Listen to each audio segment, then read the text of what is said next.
Եվ ասել են, որ եթե ես վստահ եմ դա լինելու, հա, արևմտյան ադրբեջանցիների հարց բարձրացվի, Արցախի հարցը դրան հավասար չի, բայց դա պիտի լինի միջոց, տեղ, բառը Ալիևին զսպելու համար։ Ինչ վերաբերում վերադարձի օգնիկորները ԱՄՆ կոնգրեսն էլ է դրանից վերջերս խոսել։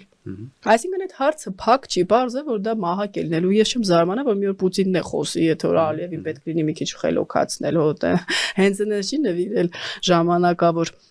Բայց եթե մենք չենք էլ կարող նույնիսկ այս բան վերադարձից խոսել, հնարավոր է սպասում խաղաղության պայմանագիրը կնքվի, որ Ալիևը նոր պահանջ չներկայացնի, այլ ադրբեջանցիների վերադարձը, բայց պետք չի կանգնել Ադրբեջանին մաքրել։ Կամ ասել, որ հայերը ըստ էության չէին կռվում, ռուսներն եկան աղթեցին, դա Ալիևի նարատիվն է, չէ՞, ասում էին ռուսներն են իրանց օգնել։ Ո՞վ է այդպեսի բան ասել։ Եվ մի անգամ եւս դարձնել դա ինչ որ հակառուսական, ինչ որ մահակ, չէ, անտեղի հակառուսական, որ ռուսներին մեղադրենք հիմա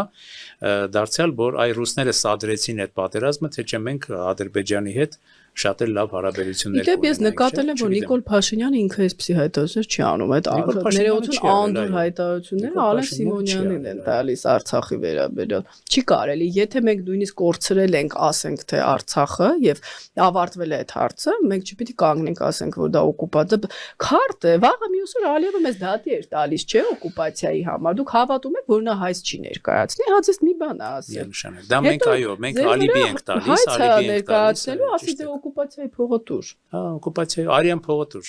Ես ուզում զարմանում եմ, չի կարելի, կամ այդ հայտարարությունը ինչ